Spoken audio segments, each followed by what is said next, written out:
We are live with Trio Talks, episode 17. We are seeing how education works in real time. So my lovely staff, our lovely office is on. We have lovely students on, and we have our lovely guest speaker on, who is a Trio professional. We're just gonna set the goals for the podcast interview. And we always try to save the world. Instead of Philip trying to save the world today, it's our guest trying to save the world. And you see that he is doing it as we speak. So, our office, the Collegiate Trio programs at Southeastern Oklahoma State University have a podcast where we weekly meet with either Trio professionals or Trio alumni. This week it's a Trio professional, and we talk about how Trio works because, as our guest will talk about today, at every big Trio event, we always chant Trio works, and the person speaking always shouts Trio, and the audience always shouts works. So we're seeing how all of this works today in real time, like I said. So the reason why we do this is we see the range and variance of Trio professionals, where they work, what they do, and the students that they serve. All of those students come from different backgrounds with a goal of meeting an educational goal. Either that is a diploma or that is an educational goal, like working with someone on their financial aid, filling out their FAFSA. There are seven different types of TRIO programs. Actually, there's eight, but the eighth one does not work with students. It is a training program for TRIO professionals. But all TRIO programs work with students to attain an educational goal. Some of them only work with someone once, and then other programs work with someone throughout the lifetime of their educational career to attain that diploma. So we see the range of what we do. We see the gamut from the north to the south to the east to the west, northeast to southeast, northwest to southwest. Um, we've really seen a lot of the Southwest. So we do that. The second goal is we talk about career success and financial attainment, financial success with trio students. And we keep that focus because students who prove that education does help their career and help their monthly budget, their yearly budget, their daily budget. And then the third goal is we talk about gratitude because trio professionals are very giving people, trio students are very receiving people, and we all need help in one way or another, but we also realize that maybe just saying be grateful doesn't really teach someone how to be grateful. So we look at examples of what people do to be grateful to teach gratitude. And with that in mind, I'm going to hand it over to my wonderful co-host so he can introduce our wonderful speaker today. So from being lovely, we're becoming wonderful now. There's a short leap between those adjectives. Well, also Cameron failed to point out the fact that me and him are wearing the same T-shirt today, Walter Mason, and that makes this episode special because it wasn't planned. It just happened. So we have a special guest. It's a special episode. It's a special day full of love and wonderful things and wonderful students. And I'm gonna go ahead and introduce our guest today. So today with us we have Valton Stinson II, who is the director of TRIO Student Support Services at Del Mar College. With a deep passion for helping students and communities in the coastal bend, Valton has dedicated over 16 years to fostering educational access and opportunity. He began his career as a TRIO talent search advisor before advancing to director of both Upper Bound and Upper Bound Math and Science at Texas A&M University, Kingsville, and Coastal Bend College, where he worked with students from disadvantaged backgrounds. In his leadership role at Del Mar College, Walton has demonstrated a strong commitment to guiding students through higher education, ensuring they have the resources, mentorship, and encouragement needed to succeed.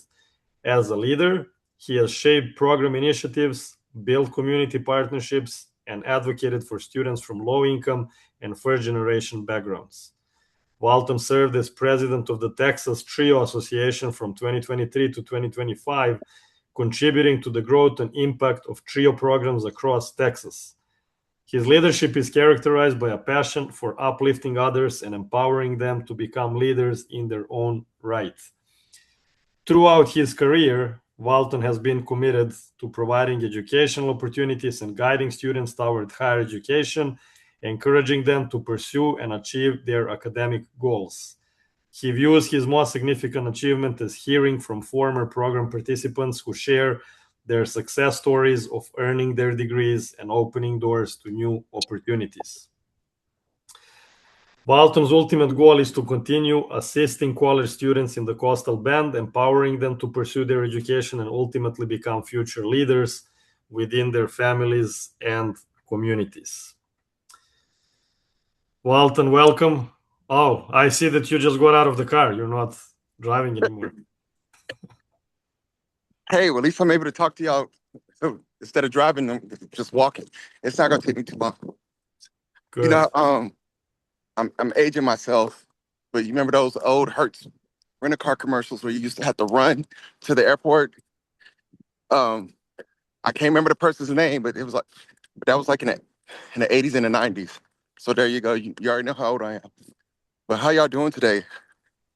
We're doing great. Thank you for asking. And also we like to start this kind of uh, you know in a fun way before we dig deeper into the trio talks and stuff. We like to go with first questions about something more personal about yourself. So why don't you tell us as you're walking what have you been up to lately?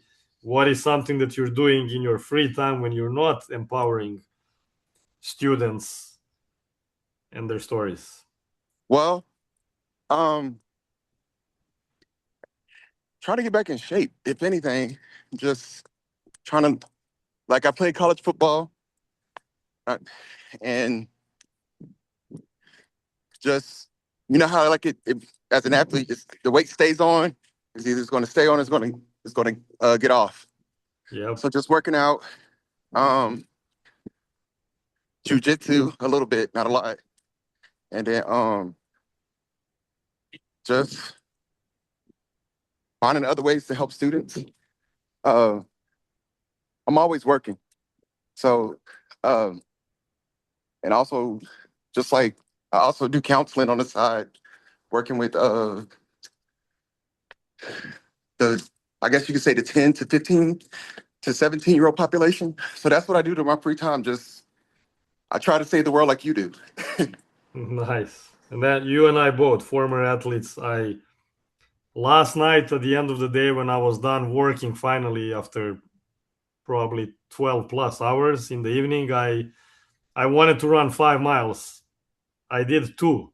I quit after two, but that's okay. For those that are listening, quitting is not as bad as they say because in my mind it was better to run 2 miles than not run at all. So I was happy when I quit because with the temperatures, what's the temperature like down there where you are now? At this very moment, because you were walking from your car, it seems like forever. Oh well, when I got out the car, it said 95, but I'm sure it feels like it's 98. Yeah, that's a lie. Good old South Texas, though. All right. Well, when you catch a breath, go ahead and tell us. Start us off with. Tell us a little bit about your career before Trio. So, did you have a history before Trio? Anything that you did before you became a Trio professional? So before I became a trio professional, I guess you could say I was like everybody else. I was trying to, honestly, I was trying to pursue professional sports. Hmm. Like I graduated, and instead of going into grad school and all that stuff, I just decided to like, I'm gonna try pro sports. It didn't work out. got got a bunch of workouts, got a bunch of, yeah, if this works out, we can do this. But 3 years after that, I was like, I'm gonna go back to grad school. Like, it's like I'm getting older. And nothing's wrong with I wouldn't say it was a failure. I would just say it was a pivot. Some things Hmm. aren't meant for us. As much as we want it, maybe there's something better for us. Like, because you hear about everybody having CTE and and like recently with Chris Johnson, how he have ALS, and I was like, that could have easily have been me if I had continued to doing um, pl- pursuing pro sports. Like we never know.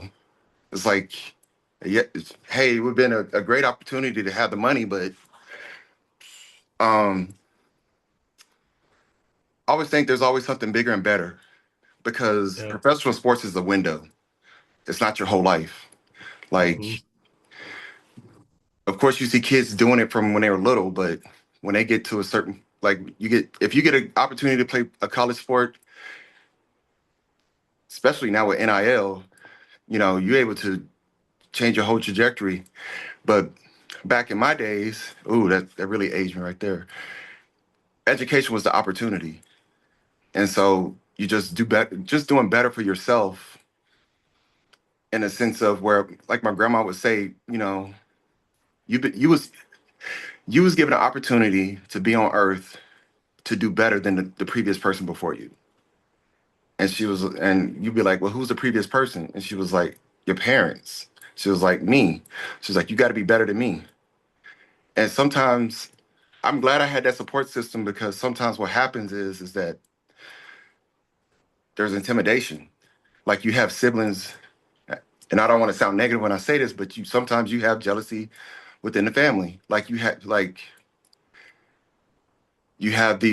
kids who are like, because I started in talent search and Upper Bound. I saw kids that was amazing. Um, and what happens sometimes is that you see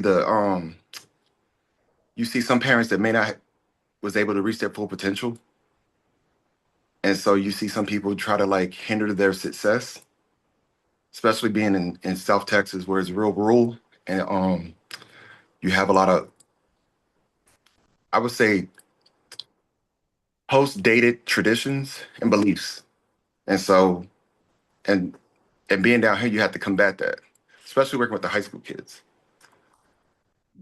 So it's just take what my grandma and my parents installed in me and just go from there. So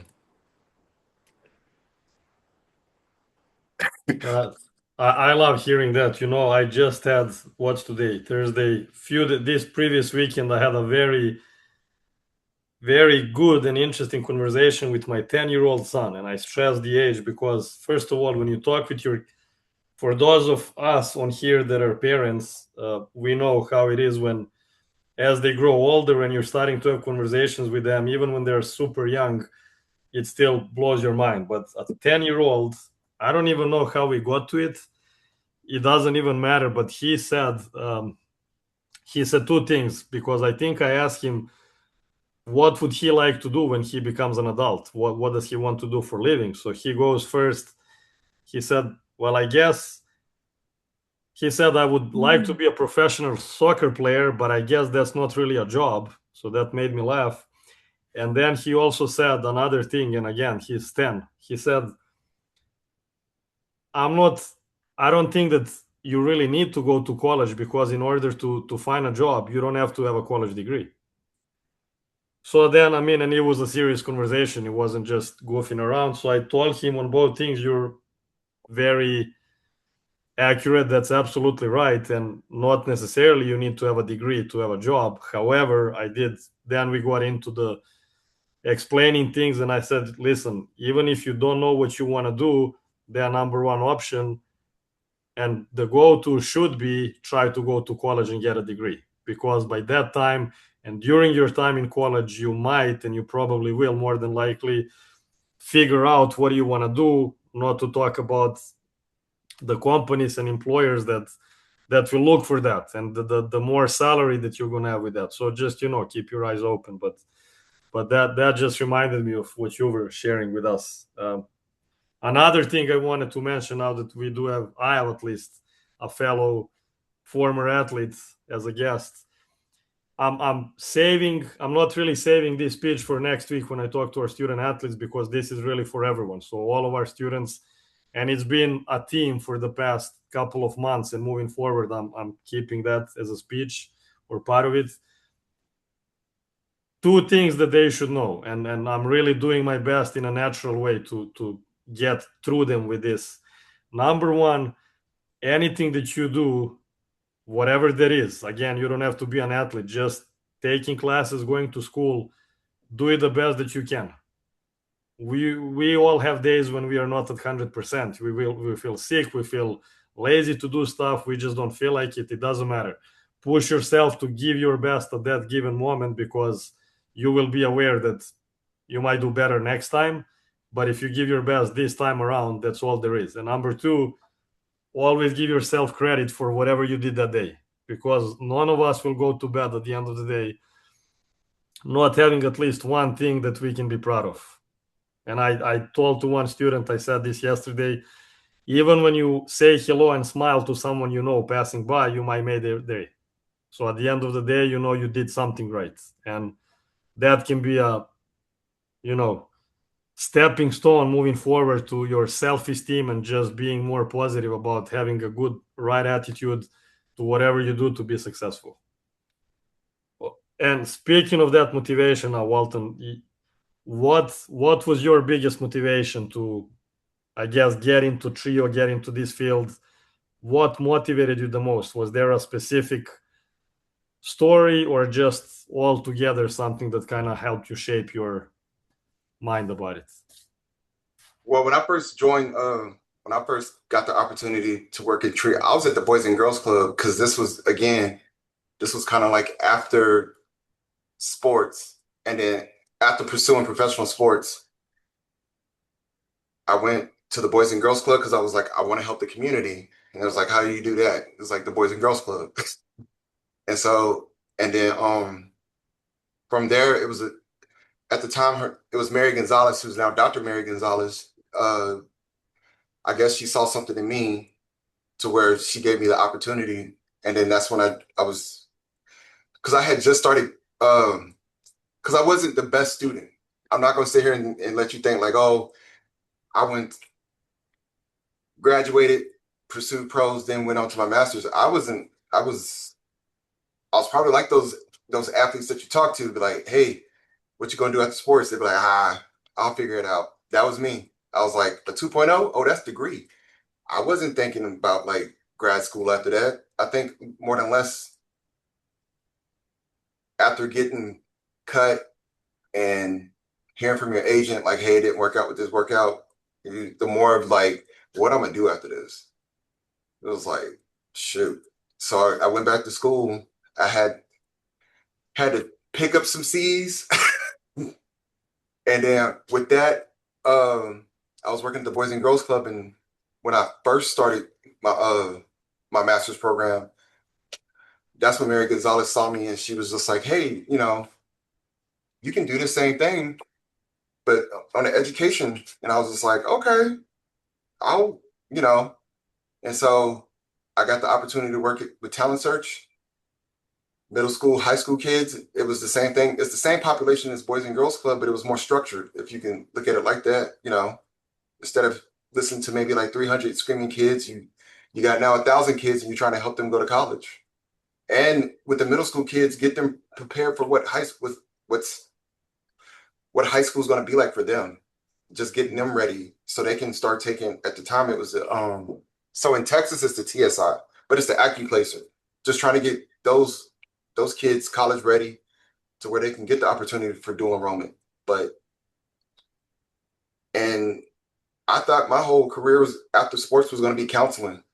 I was like, yeah, I'll do this, I'll graduate, and then from there, I'll leave and then I'll start counseling. I thought I was going to be to be honest, I thought I was going to be working at the psych ward at the hospital, because I was going to do counseling.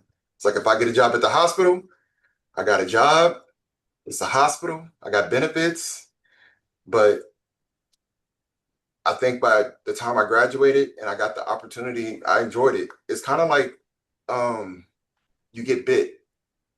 Like, it's the same thing with sports. Like you have that passion for it, and then you make those connections with the students.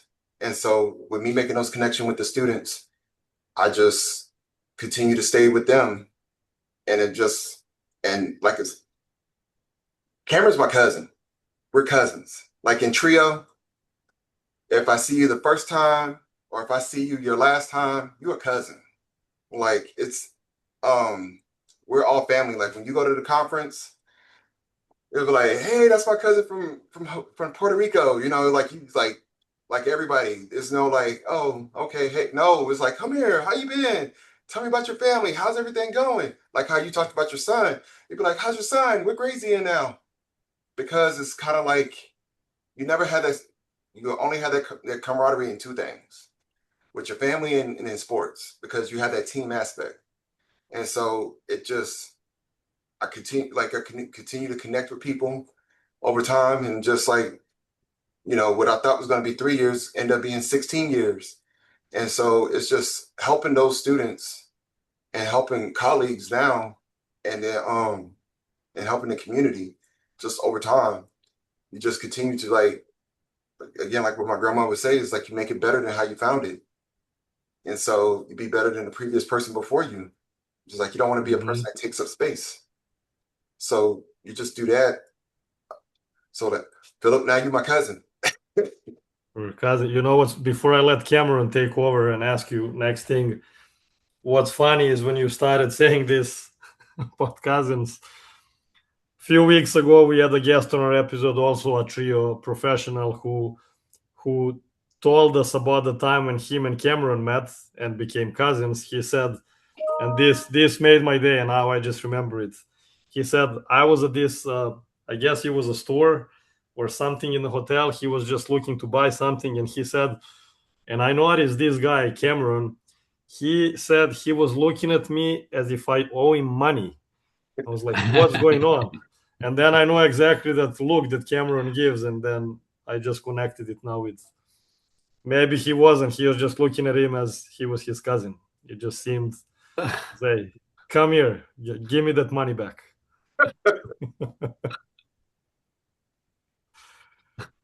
Yeah, dog.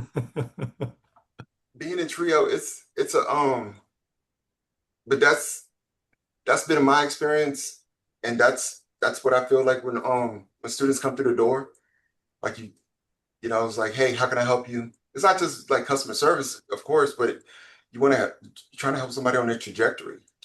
Like I'm trying to help students not only get where I'm at, but surpass where I'm at. And so that's always been my like the goal of just being in trio. But I would have to again give that to Dr. Mary Gonzalez, because she saw that in me. Like, hey, if I can get him in, he's going to do well. And so, Yeah, and here's another good example for all of our students listening to this. Maybe not now. Some of them will listen to recordings, and this happens every now and then. I'm sure with you as well, and with all of us around here. I well, I didn't really run into. I was in a class where one of my students, our SSS students, was in, and I asked him when I was leaving to come by and see me, but I saw, speaking of that look in the eyes, the look in his eyes was probably thinking, oh, what does Mr. Philip want from me now? I guess just check in. Okay, whatever.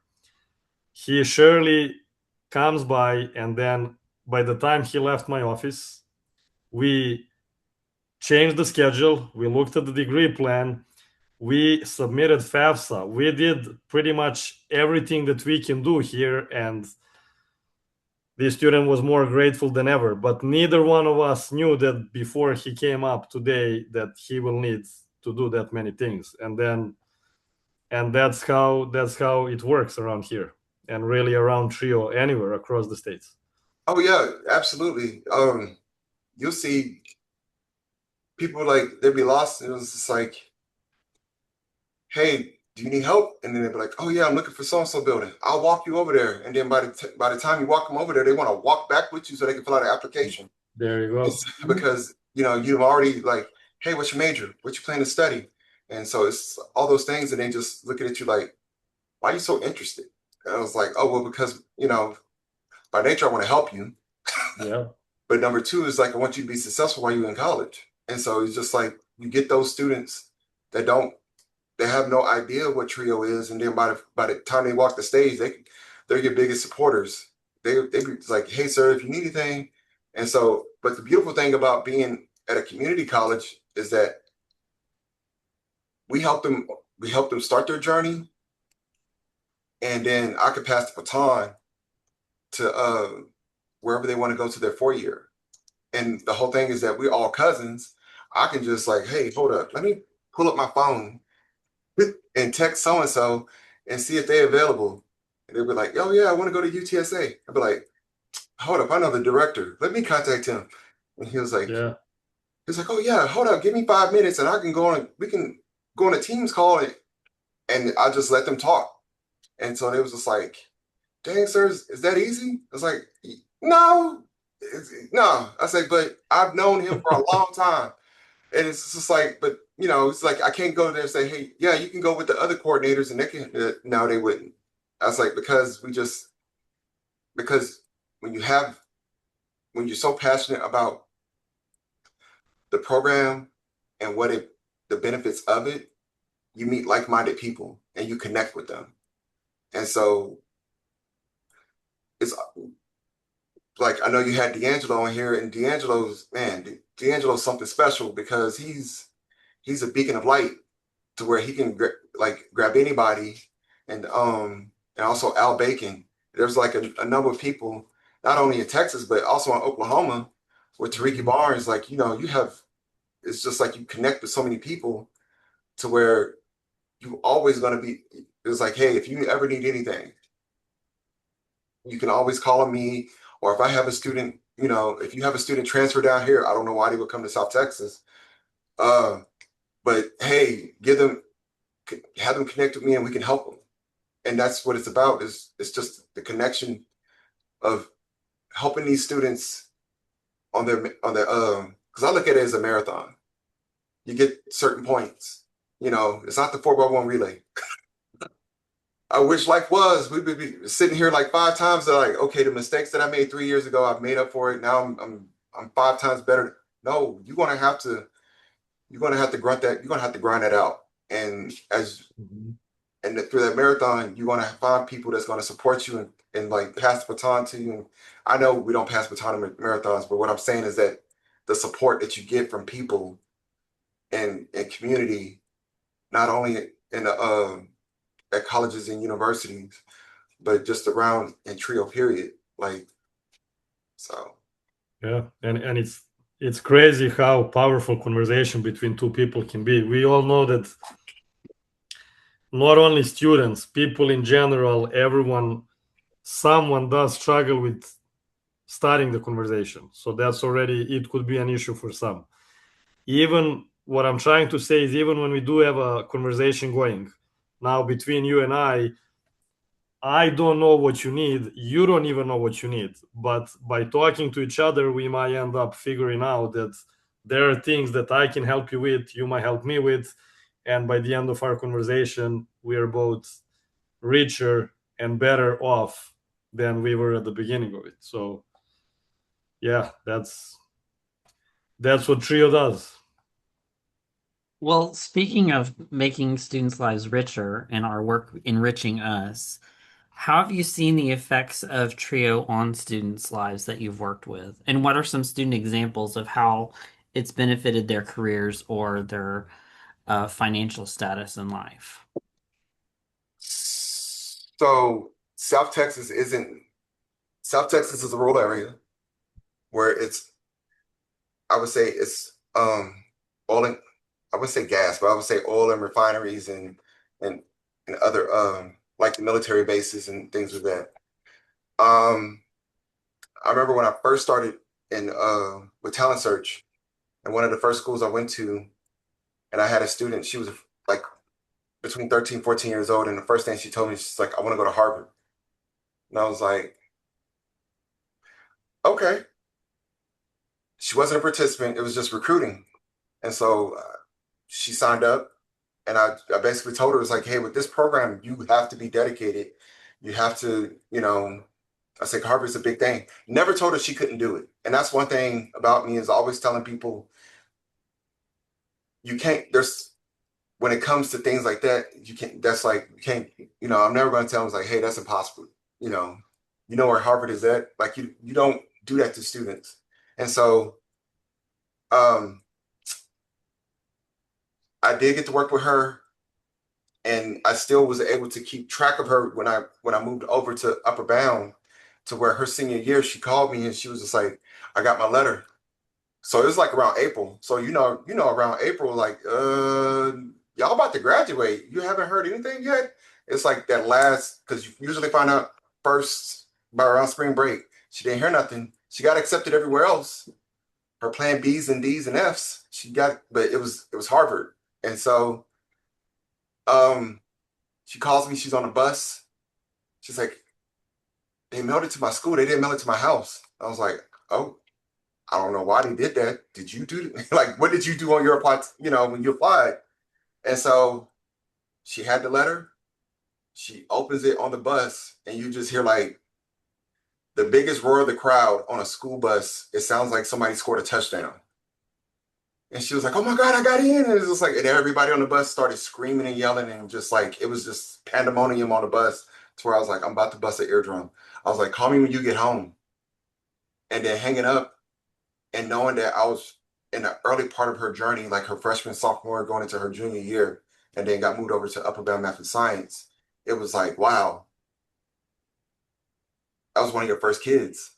Like one of the first kids, like here's your first day of work, and now you gotta go out into the field and start recruiting kids. I was like, I don't know nothing about recruiting kids. It was like, it was like recruiting, like how we get recruited for college sports. It's like, okay, now this is what I can do for you. I'm not promising you anything, but if you work hard, we'll see that you get there. That was all I did. And of course, it's like I don't recruit for the university. I'm not recruiting for the university. I'm here to better you. And so uh she helped me to that. And so it was exciting to hear that she got in. Um it was exciting to hear that she got in. And then the reality came, she called me back into the reality of how I'm gonna pay for this. And so I was like, okay, so this is what we're gonna do. We're gonna contact them. We're gonna see if there's any endowments, there's any scholarships, work study, and just so happened there was some money there for her to be successful all 4 years. And like fast forward now, and the reason I know how she's doing now because just if you get off work and you go to the grocery store, like you'll find your kids, you'll find your past kids, like they for some reason they'll come back and you'll see them in the grocery store like it's like, hey, how you been? And she was just like, I'm doing well, I graduated. I was like, well, I'm glad you did. I was like, that's great. I was like, I didn't get a card. And she was like, I'm sorry. I was like, no, I'm joking with you. And she was like, now I'm like the area regional manager for Bank of America. So like from Seattle, California, Vegas, that whole area, that's what she's a part of that management team over that. And I was just like, wow, okay. But then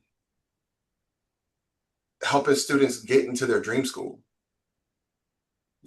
just when you meet them at 13 and they tell you, hey, I want to go to UT. And I was just like, okay, we can do it. I said, what's your class rank? What's that? And I was like, oh, okay. We got a long way to go. But by the time they get there, you get them as freshmen and you get them as adults. I mean, when you get them as seniors, they already, hey, I got accepted to UT. And I was like, congratulations. Like, I'm happy for you. Like, and that's the whole thing of taking their seed of a dream and planting it and nurturing it.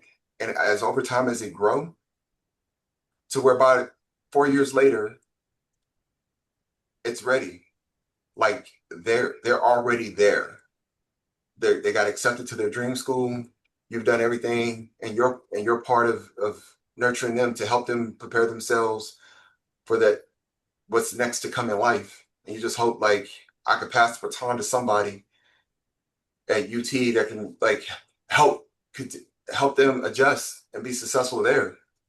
And so, um, unfortunately, there wasn't nobody there. But hey, they would keep calling me every other. Hey, so what do I do? I was like, okay, you got this. And then over time, the phone calls slowly stopped, the text messages slowly stopped, and I was like, okay, she got it, she got it. And so, but then they come back, and she was like, hey, uh, um, I'm doing this now. I'm working for AEP. I was like, look at you. And it was like, okay. It was like I'm making more money than you. I was like, that's cool. That don't, I was like, I'm happy for you because this is a person who's first gen low income. Like she's the first person in her family now to break that, to change the trajectory of the whole family now. Because if they see her do it, everybody's going to look at her and say like, hey, can you help me? How can I do this? And so that changes everything for everybody. And so it's not just one person that you help change the whole generation. Like, yeah, the elders may not have had to achieve what they wanted to achieve, but everybody under them has now changed the whole scope of, and the landscape of the family. And are they going to say like, oh, it was Val, it was Val and Trio? No, they're going to say it was Layla, and it was going to be like she went to college and she did, and it's like, but we don't do this for credit. We do this to see success stories. Even here at Delmar, you see them, they come in, um, they're here real quick, like they're here like freshmen is coming out of high school or they returning to college, and before you know it, hey sir, I'm going to Texas Tech. Really? Okay. Before you got here, you didn't know where you wanted to go. You just told me you was gonna get your criminal justice and you was gonna make more money in them. I was like, you're gonna need a 4-year degree. But it's just those things, you know, people people picking up where they stopped and doing those things and being successful, or being part of the seed to where you help a teenagers growing to be adults. You help them, go from there. And like the student that's going to Texas Tech, he's like, I'm in the process of applying for law school. I was like, hold up, man. I've only been here for 6 years. You're already graduating. You about to go to law school? Okay. Okay. I was like, man, I'm getting old. It's like, that's what I'm saying. It just flies by. But you enjoy what you're doing, no matter what it is. And so, and it just gives you life. Cameron's gonna take us to his favorite segment, Tree of Gratitude, and then after that, I have another question for you. Okay. But before we do that, I need you to tell me what is your NFL or college team, football team that you support? So Doesn't matter, either or. my NFL team growing up, it was I like Lawrence Taylor, so I was a New York Giants fan. And then when Okay. the Carolina Panthers came, because I'm from the Carolinas, um, I'm a heavy Carolina Panthers fan now. So now support the Carolina Panthers. I can't believe I'm saying that out loud with how bad they've been since that they had one good year. Hey, but we in Texas, I don't care. I'll say it loud. At least we've been to the Super Bowl more than the Cowboys have in the last 30 years. Oop. But Okay. my college team for football, I like the University of Miami. And then but I also watch women's sports. I support women, women's in sports. I'm heavy WNBA fan. Like when we had educational culture trip, we took kids to go see the Dallas Wings. And then but I like the Las Vegas Aces because they was in San Antonio and then they moved to Las Vegas. So it's kind of like, man, that's you know. But yeah, no Texas teams. I'm sorry. I know probably asked D'Angelo this, but D'Angelo's probably like being a homer. No, no, that's fine. I got the answer, so now Cameron can take over, and I'll prepare something for just in a minute. Also, for those of you listening, now is the time as usual. If you have any questions, anything that you want to say to Walton, please use the chat box, and I will read it out as we get a chance. So, Val, thank you for throwing the cousin thing out there because I think of you as family too, and I really do, thank you for doing this and support you and everything. And there may be a letter writing campaign coming your way. Oh, Uh, hint, hint, wink, wink, nudge, nudge. But I also really liked what you said about D'Angelo because D'Angelo, his interview was great. First of all, he was our second guest, and he just is a wonderful person and hmm just a very loving and caring person. And that's the thing that you get not only in our region, but when you see people like that. I've been on a board with you for 2 years, and I've been on D'Angelo on the same SWASAT board, our Southwest Trio Association. So, before we get to talk about how you practice gratitude, since you've done some great trio service work, since you in Texas Trio, um, how did that help mold you into a more person that into a leader that practices gratitude? And then we can go into the gratitude question segment three.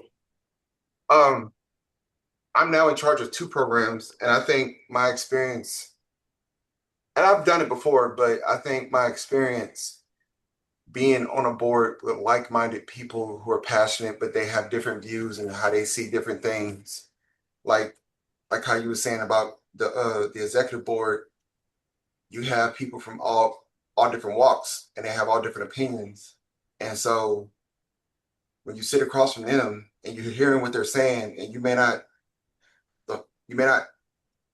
understand what they're trying to paint out, but you see their passion in it. You was like, I can get behind that. As long as that is not going to put, um, I guess you could say, the association in harms, and it's not going to benefit the students that we work with, I'm for it, you know. And where before I'd be like, I'll listen to something, I'd be like, you don't know what you're talking about. I'm just gonna have to say no on this.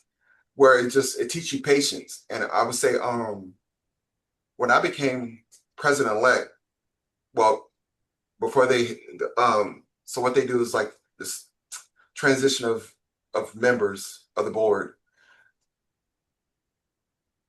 One of the past presidents, Tony Hill, was like, what you got to look at is that you got to put your, he said two things: don't embarrass the association, and he was like, you do what's best for the association, not what's best for you. And so him telling me about that, of association maybe of 400 at the time, 420 members, he was like, I got to put myself in the back of the bus. Like, I can't be, oh, it's about me. And so sometimes what happens is that we focus so much on, oh, this opportunity can get me here, it can get me here. But the whole thing about being around people like D'Angelo, Al Bacon, and Ray Cadero is that it's not about you. It's about, in Texas, I think it's 65,000 students. It's about the 305 programs. And it's about you doing what's best for them. Not what's going to get you ahead. It's about them. And so being around people like Tariki and Jeff and like yourself, and you you sense that, like you take ownership of it. So you take ownership of, it's not about me, it's about what I can do to move the association forward, both my state and both with the region. And then, like, how can I show that trio is important to the people who don't know what trio is? Like, even on campus, it was like, what is it that you do? And I was like, well, let me tell you. And it was Mm-hmm. like, You You have the know, elevator speech. You have the 2 to 3 minute elevator speech already worked out. it's not even an elevator speech. I had one person say, "We're going to church. Here we go." It was like he's about to he's about to take us because you talk about the years, the service, you talked about Walter Mason, you talk about Dr. Mitchell, you talk about Maureen Hoyer, and like you talk about those people and how they laid the foundation down for us to help students from these different walks of life and different backgrounds. And so like you kind of take it on as like a badge of honor. Like I gotta now, they passed the torch, they passed the baton, and now I have to run their race because they've done everything they could. And so it's gotten to that point of where we get to that point in life where it's like,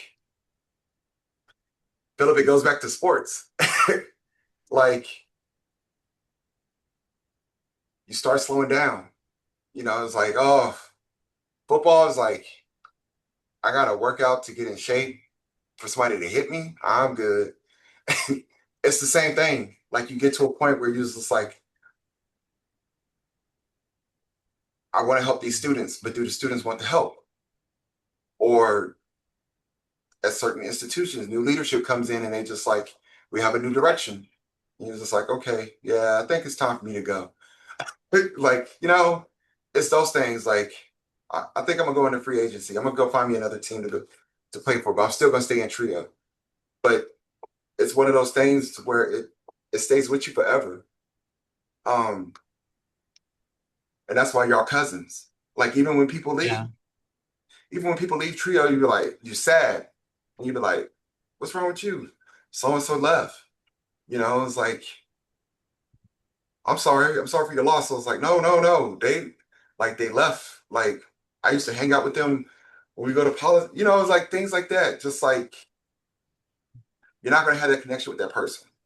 Mm-hmm. And so you can have an appreciation for the work that we do and the friends that we make and how it impacts our families. Like you spoke about D'Angelo.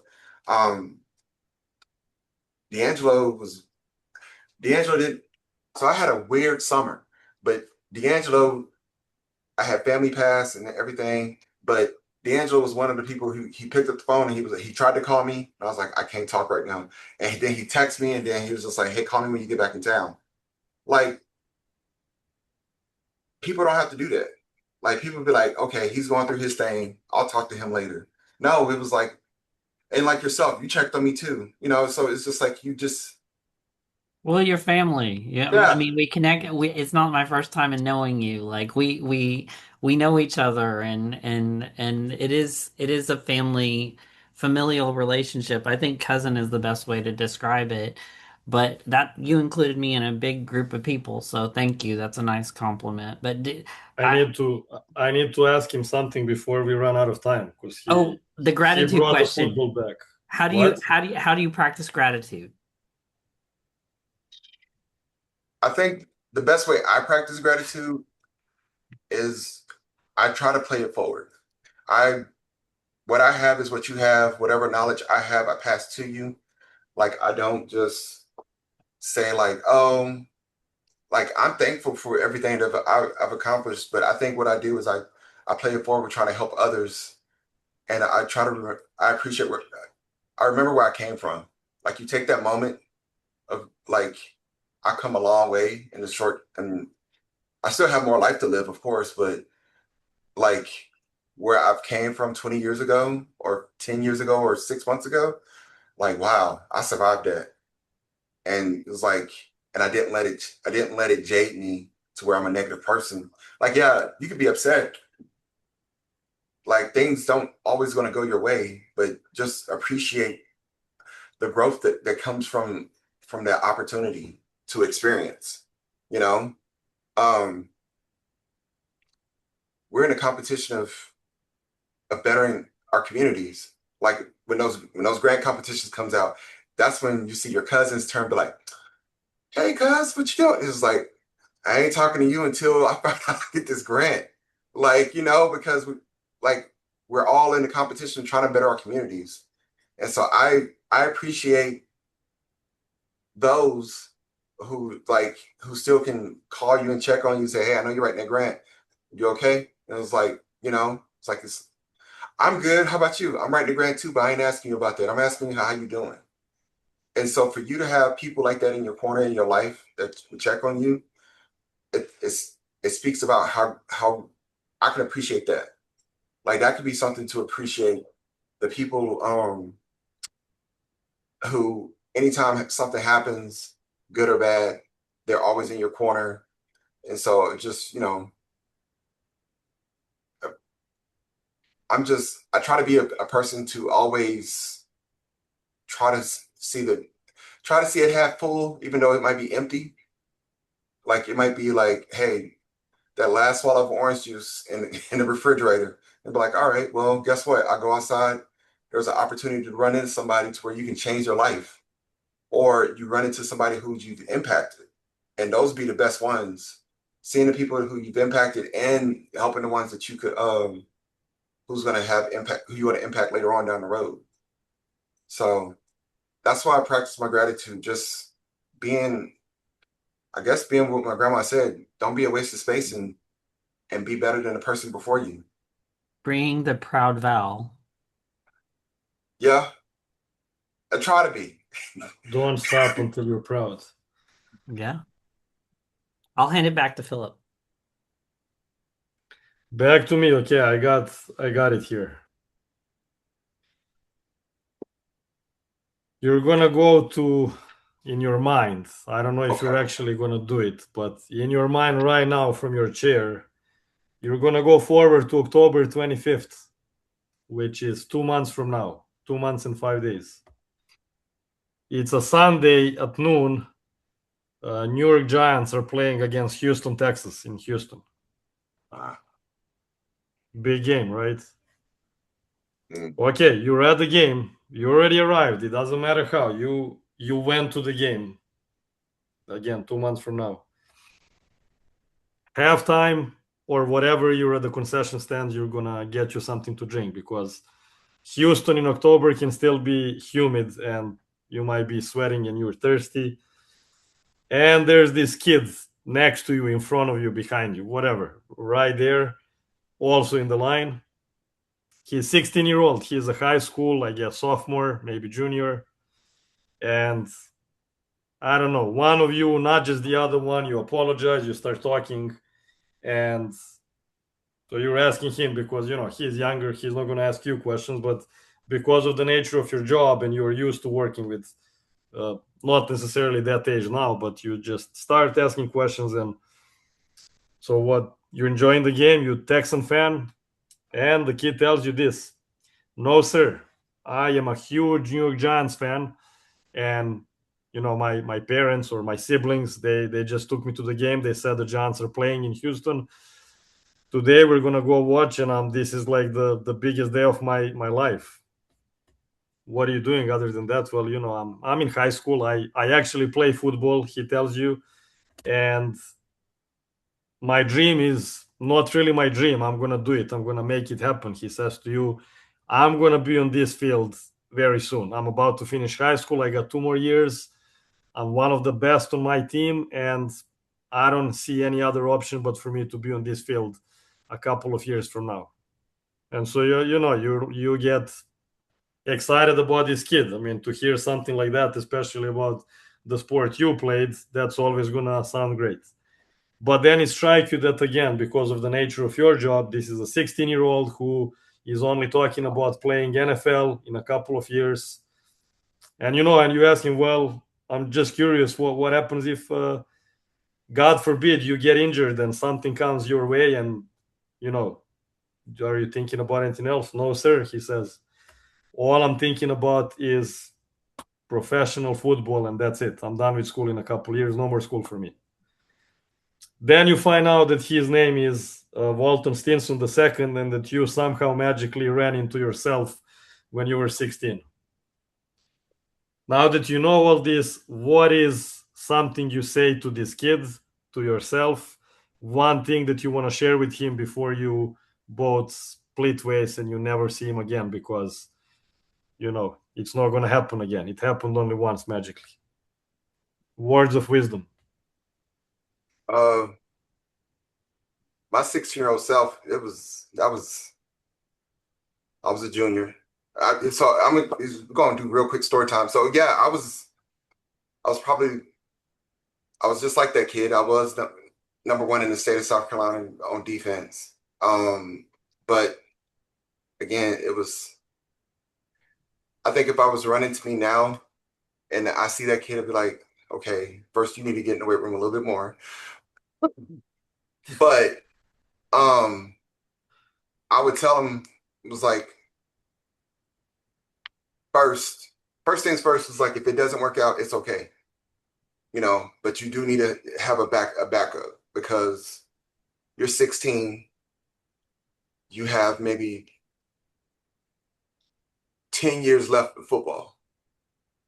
And so, and the whole thing is that you got to look at football like it's like milk. It has an expiration date. The only thing is that we don't know when the expiration date is. It can be one play. It can be just one day you wake up and you be like, I don't want to do this no more because my hip hurts, my back hurts. And so I would always encourage them to, like education. And so, There might also be a cute girl his junior year that he's going to meet, and then football's not going to be number one anymore. And then what? nah, I would tell him leave her alone because you can be a thousandaire by the time you get out of high school. Don't just date, date, date. You be honest. Hey, it's like I'm seeing other people. Don't do that to yourself. You ask me, I'm telling you, this is what I would tell my 6 year olds. Don't get stuck with that girl. She's no good for you. Um, reason why I could have went to the University of Miami, but I didn't. That's a whole nother interview. Book it for October, Cameron. But at at that time I'll be 44 and I would tell 16-year-old me, um, listen to your parents or listen especially to your mom because she has your best interest. Um, do what you feel is right. When you go visit these campuses, the schools talk to you. Like not the recruiters and the guides, but the school itself, it talks to you. You got to have that connection with the school because no matter where you go, you're going to be homesick. But if you're homesick somewhere that you enjoy being, compared to being homesick to where you don't want to be, you're going to end up having one bad day and you're going to leave. And that's the importance of why I help the students go to their dream schools instead of saying like, okay, we can always put you at plant school B, C, and D. And so so that's why we just I'll ask them where you want to go. Where do you see yourself and what do you see yourself doing after that? What's your hobbies? And he was like, I want to do business. Are you good at math? Nope. Well, you're not doing business then. Like you're doing, what do you enjoy? I enjoy talking to people. Okay. Have you thought about psychology? But you're going to have to get your master's or maybe your doctorate. What's a doctorate? Just in that 5 minutes, make it 15 minutes and say, hey, I'm here to help you, but this is the information that you need to look at. Tap that person's curiosity to keep the dialogue going. It may not be with me, but have him as they go home in the back of the car say, hey, what's a doctorate? And then I was like, oh, that's a 4 year degree. You got to continue after your master's. And it's like, what's a master's? Ask what education is because let that 16-year-old version of me know that education is a vehicle. Football is a vehicle to other opportunities. Like you're going to outlive football. And we see it. Like everybody now is doing podcasts. But we see how pro sports created a vehicle for these athletes to pivot into other things. And so, like, yeah, at 16, you're focused on your first NFL, getting drafted because I know that's everybody's goal is to get drafted, and then work your way to that second contract. But some players don't get to that third contract. It's like sometimes you get cut in the middle of that second contract because your body's breaking down, you're getting old, They found somebody that's younger and faster and stronger. And so I would always encourage them to say, prepare yourself. It's like, hey, work to that second contract, but what you going to do after that second contract? Like I get it. During the off season, go to school. If you don't finish college by the time you graduate, if you're if you're number one freshman year, sophomore year, junior year, I know you're going to leave your junior year because it's going to be like the money's there. But go back and finish your degree. Like in that window of time that I would have to meet 16-year-old me, I would try to tell them all this. I was like, you're going to date who you want to date, but just don't date that girl no more. Leave her alone. She's no good for you. It was like, this is why we in Texas. Run. So, but no, I would try to seriously encourage them to ask more questions about education and have them look at, um, like you should ask your coaches this, because if you look at who is it currently, I know we get athletes, but the quarterback for the University of South Carolina, he's done with college after this fall. He's doing his internship at a golf course because now these students are they're taking classes early to prepare for college. So when they get to their senior year, it's an investment. It was like, hey, I can either start my master's. If it was me and I'm in a situation like that, and I'm taking dual enrollment, I'm trying to graduate as soon as I can, so I can. Hey, y'all gonna pay for my master's? They're gonna be like, nah, you need to go ahead to the draft. Go, bye. But guess what? You already graduated. You finished early, and you just go from there. I think I probably even would have tried to graduate in December so I can be there in the spring. Mm. That would just be me. That's the advice I would have gave me, because me at 16, I was a junior. I graduated at 17. I just would have hey, after the fall season, I'm going to spring. I'm done. That's what I would have told me at 16. Like, it's a business. Invest in yourself. Be careful who you invest around you.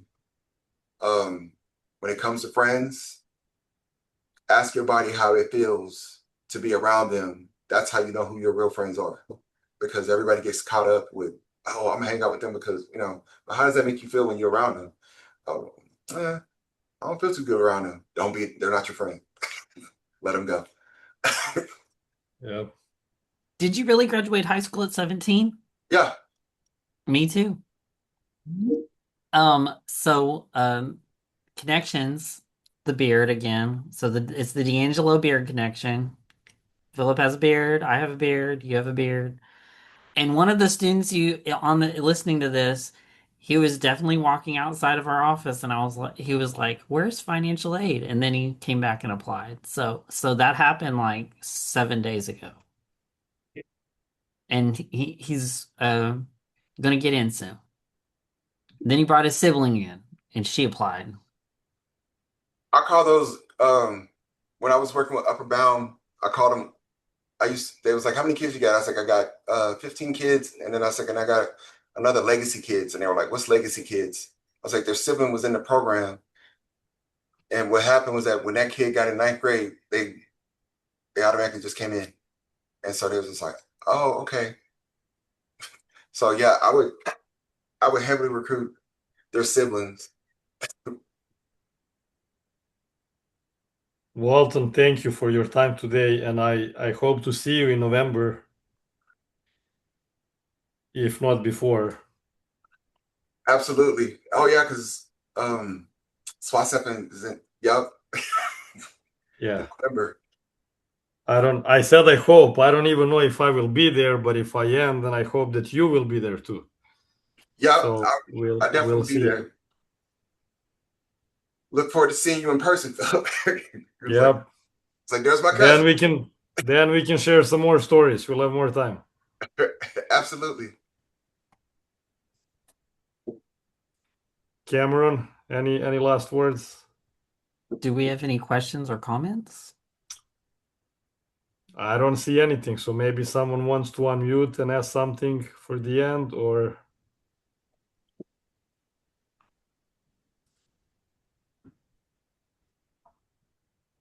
What's your favorite thing about doing your job?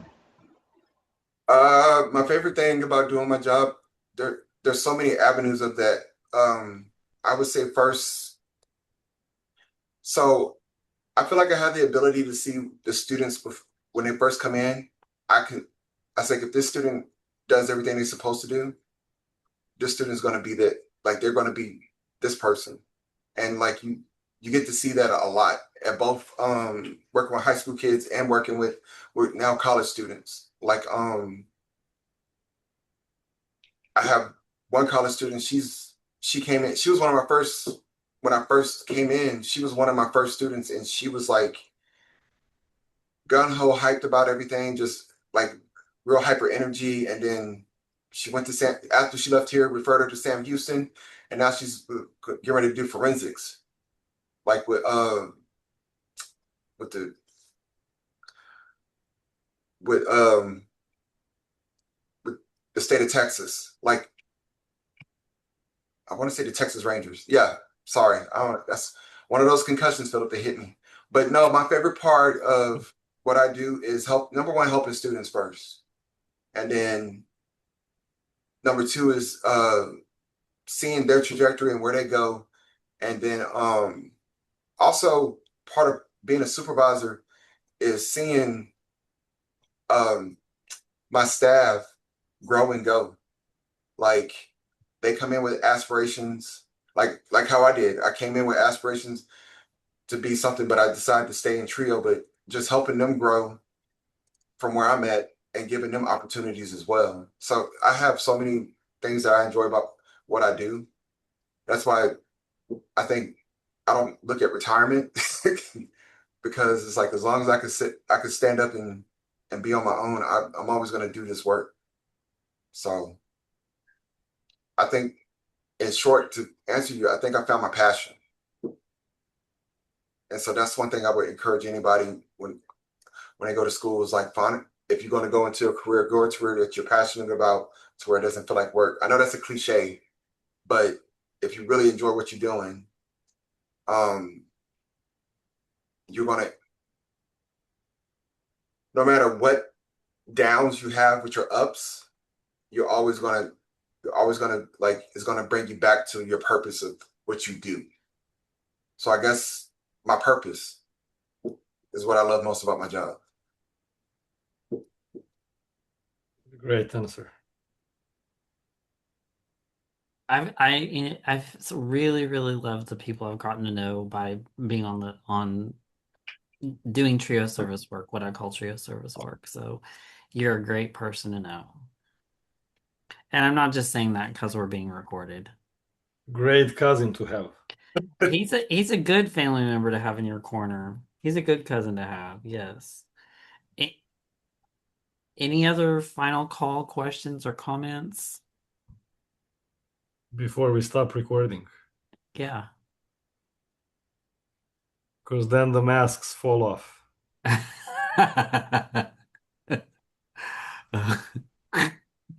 I know what one of the things I told my students in the class that they're taking, it was the first class of the semester. I told them, for those of you that know me, and almost half of them that they've met me and seen me before the class, and then for those that have never seen me before, what you see, the Philip you see outside of this classroom is the exact same one you're gonna get in the classroom.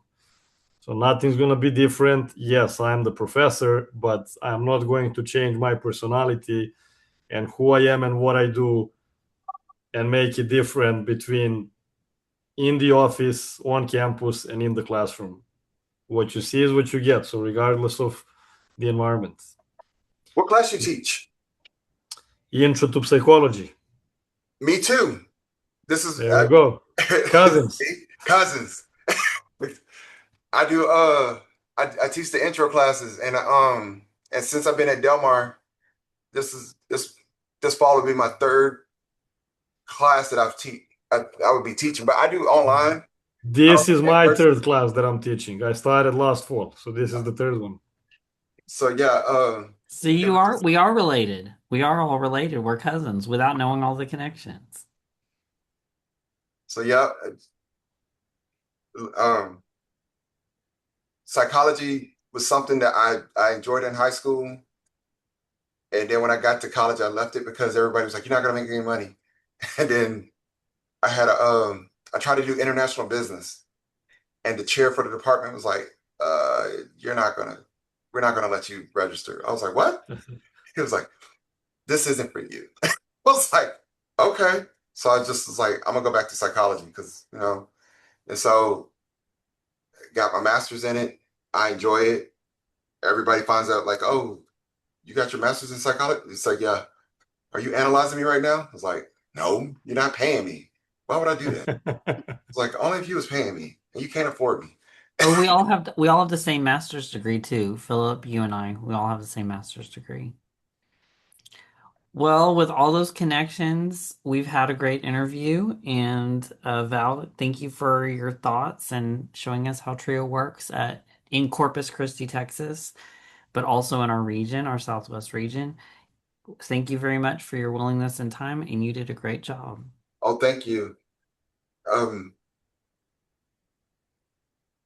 Again, also hope to see y'all in November, but I hope everybody who gets to hear this and watch this, they understand like you're part of a special tribe.